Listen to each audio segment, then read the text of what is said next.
رب النفاثات في العقد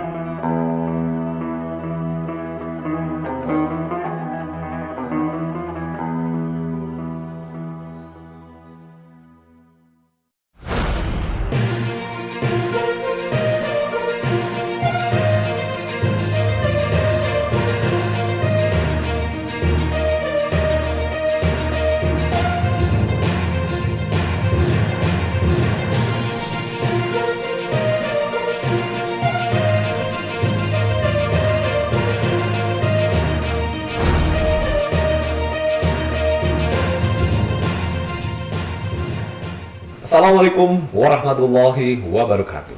Berjumpa lagi dengan saya Unggul Satriadi di acara Bincang Santai. Radio Nusantara, kali ini Bincang kedatangan tamu istimewa. Kegiatannya keliling-keliling Nusantara. Apa saja yang beliau lakukan, seperti apa aktivitasnya. Alhamdulillah telah hadir di acara Bincang Ustadz Abu Suhail. Assalamualaikum Ustadz. Waalaikumsalam warahmatullahi wabarakatuh.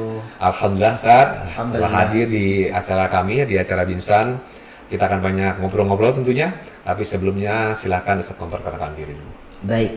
Assalamualaikum warahmatullahi wabarakatuh. Alhamdulillah wassalatu wassalamu ala asrafil anbiya'i wal mursalin wa ala alihi wa sahbihi wa man tabi'ahum bi ihsanin ila yaumiddin. Alhamdulillah bisa hadir di acara Bincang Santai. Alhamdulillah saya perkenalkan, saya Edi Surahman dari Aceh. Kemudian sempat belajar ke Bogor, kemudian kuliah Jakarta, kemudian pindah ke Bekasi. Pekerjaan sehari-hari saya guru ngaji dan dakwah di beberapa masjid. Kemudian selama pandemi ini karena lingkup dakwah terbatas karena efek pandemi, akhirnya saya memutuskan untuk dakwah keliling Nusantara. Kemudian alhamdulillah tahun lalu tahun yang spesial buat saya karena saya bisa mengelilingi beberapa pulau yang ada di luar Pulau Jawa. Alhamdulillah sampai ke Kalimantan, kemudian nyampe ke Lombok, ke Jawa Timur, dan terakhir minggu lalu saya menghabiskan riding saya dakwah ke Wonosobo, Jawa Tengah. Masya Allah, alhamdulillah, luar biasa. Alhamdulillah. Ya. Keliling-keliling Nusantara, menyalurkan hobi, tapi disipkan dengan dakwah kepada masyarakat sekitar gitu. Nah, ini yang unik Ustadz. Ya, Ustadz punya kemampuan ya untuk apa? Untuk melakukan perjalanan jauh tentunya. Kan nggak semua orang. Kalau saya sudah keliling-keliling Nusantara, mungkin 2-3 hari sudah masuk angin Ustadz. Nah, tapi Ustadz melakukan itu, tapi mungkin karena tujuan yang beda, ya, semangatnya yang beda. Karena selain touring, Ustadz melakukan dakwah. Nah, boleh cerita nggak Ustadz, dakwah yang seperti apa yang Ustadz lakukan, dan mungkin beberapa contoh di beberapa tempat yang Ustadz lakukan dakwah, ya, silakan Ustadz. Jadi saya dakwah mulai pulau yang paling saya tuju, yang kemarin tahun lalu yang saya tuju adalah pertama pulau yang paling besar, yaitu Kalimantan.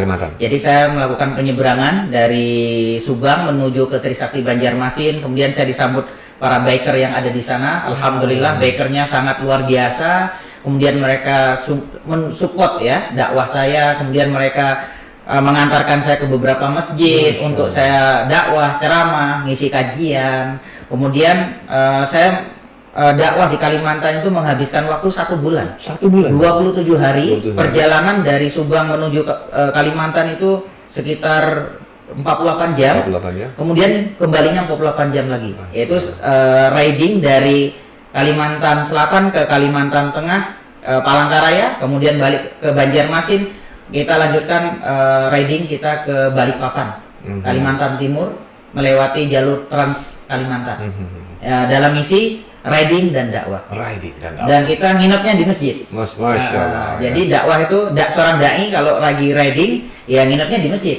Di masjid untuk biar apa? Biar dekat dengan masjid. Kita bisa sholat jamaah, bisa dakwah, minimal kita bisa azan lah di masjid tersebut. Masya Allah. Nah, tapi ini disambut para biker. Bikernya ikut program dakwah Ustadz nggak nih? Masya Allah, bikernya jelas ikut. Bagian besar bahkan mereka mengantar saya ke masjid. Kemudian mereka ikut di majelis yang saya adakan. Mereka mengantarkan saya sampai pulang, saya dikawal, luar biasa. Jadi sebenarnya pada dasarnya setiap manusia itu ingin dia di dalam lingkup kebenaran, ingin dia di dalam lingkup kesejukan Islam. Tapi kenapa? Karena mungkin mereka tidak ada yang mendekati mereka. Tak kalah seorang biker, kemudian dai, mereka sangat expert, mereka sangat bahagia dan bangga. Wah, ada baker nih yang seorang dai, sehingga mereka luar biasa. Semangat mereka ke Islam jadi luar biasa. Ada sebagian teman yang dulunya mabuk, dulunya dia minum khamar, tak kalah kita dekati, kita ajak, yuk kita riding sambil dakwah, dia ikut, masya Allah, dia ninggalkan khamar. Nah, sehingga dia hijrah dari tempat yang buruk menjadi tempat yang lebih baik. Alhamdulillah. Jadi sesungguhnya gini, konteks dai itu adalah dia datang ke sebuah tempat, dia dakwahkan Islam ini dengan kesejukan Islam dan tidak mengkotak-kotakkan. Wah, ini bukan sesuatu dengan saya nggak mau dakwah, nggak bisa. Kapan Islam ini berkembang tak kala kita hanya melihat Islam dari satu sudut pandang. Hendaknya kita melihat Islam dari banyak hal. Kita dakwahkan Islam ini karena Islam adalah rahmatan lil alamin, sehingga semua orang akan menerima dakwah kita. Dan dakwah itu yang paling penting, paling mendasar, paling fundamental adalah berdakwahlah dengan hati, berdakwah dengan ketulusan, dengan keikhlasan. Apabila kita sudah melakukan hal tersebut, mereka ingin menerima kita, alhamdulillah. Mereka tidak menerima kita, itu bukan sebuah keharusan, karena hidayah itu datangnya dari Allah Subhanahu wa Ta'ala. Alhamdulillah, terima kasih. Nah, selain Kalimantan, saya juga kalau nggak salah ke Lombok tadi ya? Iya, ke Lombok. Ke Bali tadi ya? Ke Lombok, Bali lintas. Oh, Bali lintas, Bali Lombok, ya, ke Wonosobo dan lain-lain. Ke Malang. Ke Malang ya, keliling-keliling Ustaz ya, alhamdulillah. Tat, ya ini mohon maaf, Ustaz tuh keliling-keliling, ini ada sponsornya atau mungkin dari biaya sendiri, Tat? Masya Allah, kalau dibilang sponsor, yang sponsori langsung Allah Subhanahu wa Ta'ala. Karena nggak ada sponsor secara spesifik, nggak ada. Maksudnya, tapi alhamdulillah ada beberapa jamaah yang support untuk mungkin biaya perjalanan saya, karena perjalanan yang ribuan kilo, lebih dari 4.000, 5.000 kilo, maka butuh biaya yang cukup besar.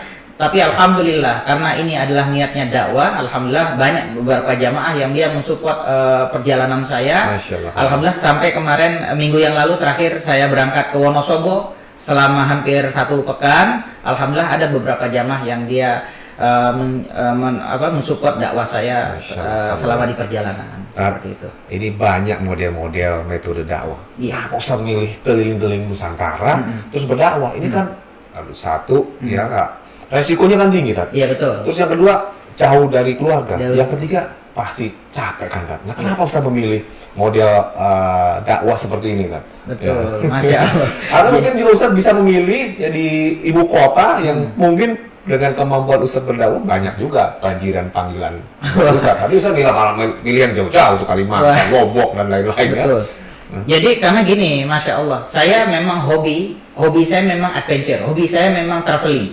Jadi saya ingin menyandarkan antara hobi dan kegiatan saya. Kegiatan saya dai, dan saya hobinya jalan-jalan. Saya sandingkanlah dua hal ini, Masya Allah, tercapailah keinginan saya. Jadi saya berdakwah dengan cara menyandingkan dakwah saya dengan hobi, sehingga tercapailah kebahagiaan. Baik kebahagiaan diri saya sendiri dan kebahagiaan para jamaah yang saya temui di tengah jalan, di jalan-jalanan. Masya Allah, luar biasa. Karena kita tidak terbebani, karena kita tidak diundang. Kita datang ke sebuah masjid, kita adzan. Bahkan di Wonosobo kemarin saya jadi muadzin, jadi imam. Bahkan pernah suatu waktu saya muadzin, qomat dan imam dalam satu waktu. Luar biasa. Maka karena kita tidak ada beban, kita tidak diundang. Kecuali kalau kita diundang mungkin ada beban hal, ya. Tetapi kalau kita dengan ketulusan kita pergi ke sebuah daerah yang kita tidak pernah kunjungi, kemudian kita dakwah dengan ketulusan hati kita, maka luar biasa. Maka banyak masyarakat yang akan menyambut kita. Banyak kaum muslimin yang mereka membutuhkan dai-dai yang datang sukarela ke tengah-tengah masyarakat mengajarkan ngaji. Masya Allah, kita temukan di Kalimantan, di Pulau Jawa, di daerah manapun, yang terjadi adalah banyak sekali kita temukan banyak kaum muslimin yang belum bisa ngaji. Banyak sekali kaum muslimin tidak mengenal huruf hijaiyah, belum bisa ngaji. Kemudian tempat-tempat ibadah, masjid-masjid mushola mereka banyak yang kurang terawat. Sehingga ini butuh beberapa jamaah untuk bisa menyisihkan hartanya untuk bagaimana memajukan masjid-masjid, mushola-mushola yang ada di pedalaman-pedalaman Indonesia. Dan Ustaz ngajarin ngaji sampai. Alhamdulillah, ngajarin ngaji, dan mereka senang sekali. Ngajarin manajemen masjid agar bersih sekali. Masya Allah, luar biasa. Masya Allah. Apalagi saya waktu di Kalimantan melewati daerah namanya Kabupaten Pulang Pisau. Itu kabupaten yang ada di Kalimantan Tengah, itu sungguh pedalaman ya, jauh dari kota, luar biasa. Rupanya di sana banyak kaum muslimin yang mereka mendiami daerah pedesaan yang ada di pedalaman Kalimantan ya, di Kabupaten Pulang Pisau di Provinsi Kalimantan Tengah. Masya Allah. Ustaz, ada nggak nih pengalaman pada waktu datang ke sebuah daerah, tapi mungkin ada penolakan atau seperti apalah pengalaman-pengalaman yang menarik, atau mungkin disambut dengan senang, atau mungkin dicurigai dan lainnya. Nah, ada nggak pengalaman yang unik itu selama perjalanan?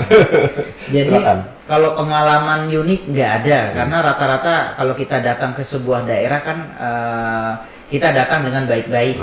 Kita datang, kita menyampaikan bahwasanya kita ini ingin berdakwah, ingin mensyiarkan Islam yang Islam yang bagaimana? Islam yang penuh kesejukan. Islam yang yang kita melihat sudut pandang Islam itu luas, sehingga mereka tidak merasa takut, sehingga mereka tidak merasa was-was.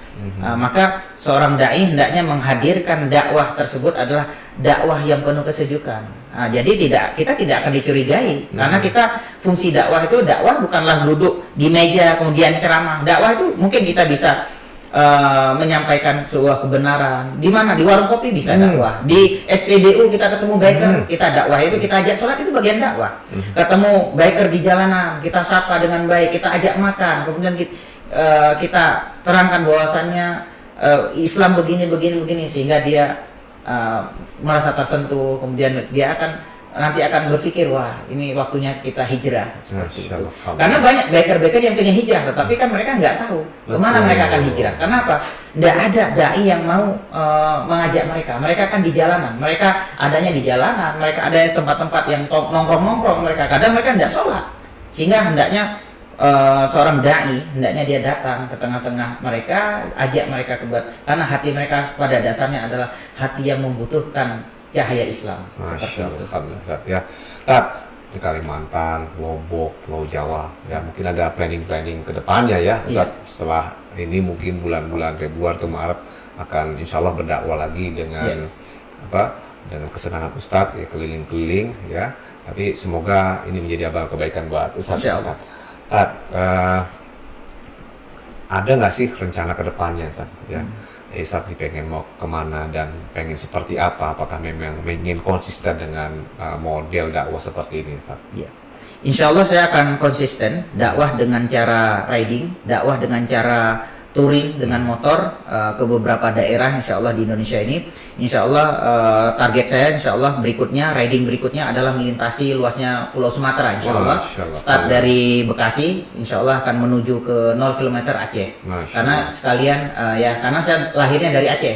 Jadi saya pengen finish di 0 km Sabang di Aceh. Semoga dimudahkan. Insya Allah, karena saya akan melewati beberapa provinsi, mungkin nanti akan melewati Provinsi Banten, Provinsi Bandar Lampung, Palembang, Jambi, Pekanbaru, Medan, dan Aceh, dan akan menyapa para biker-biker yang ada di lintasan Pulau Sumatera insya Allah. Baik Ustaz, nah sebelum kita tutup nih, ada nggak sih kata-kata motivasi atau inspirasi buat para Rangers Nusantara? Silakan Ustaz. Baik, ikhwani fillah, para Rangers Nusantara, jadi ada sebuah kalimat yang ini insya Allah berharga buat kita semua. Ada sebuah kalimat seorang penyair mengatakan, tarjun najata walam tasluk masalikaha, inna safinata la tajri 'alal yabas. Artinya adalah tarjun najata, kita ingin memperoleh tarjun najata, memperoleh kesuksesan. Walam tasluk masalikaha, akan tetapi kita tidak ingin tasluk, yaitu menempuh jalan untuk menuju kesuksesan tersebut. Inna safinata la tajri 'alal yabas. Sesungguhnya safinah, kapal layar, tidak akan pernah berlayar di lautan pasir. Maka orang yang paling banyak angan-angan kemudian dia tidak mengaplikasikan di dalam kehidupan sehari-hari, seolah-olah dia sedang berlayar di lautan pasir. Maka nasihat saya pribadi adalah hendaknya apa yang kita inginkan, apa yang kita rencanakan dari kebaikan, apa yang kita inginkan dari amal soleh yang kita lakukan, hendaknya kita segera laksanakan. Janganlah hendaknya kita menunda-nunda kebaikan. Karena berapa banyak orang yang menunda kebaikan, kemudian dia tidak sampai kepada apa yang dia inginkan, kemudian Allah memanggilnya dalam kondisi dia belum melakukan apapun yang dia inginkan. Jadi hendaknya apapun yang terlintas di hati kita, di benak kita, kemudian itu adalah sebuah jalan kebaikan, yaitu jalan yang diridhai oleh Allah Subhanahu wa taala, segera action, segera lakukan, insya Allah itu menjadi sebuah jalan terbaik buat perjalanan kita dunia, karena kita dunia ini hanya sementara, sedangkan akhirat adalah selamanya. Alhamdulillah. Terima kasih Ustaz ya. Terima kasih banyak. Baik, para Rangers, demikian tadi bincang santai kami dengan Ustaz Abu Swail Ya, saya Unggul Satriadi pamit undur diri. Sampai bertemu di acara Binsan berikutnya. Assalamualaikum warahmatullahi wabarakatuh. Waalaikumsalam. Terima kasih.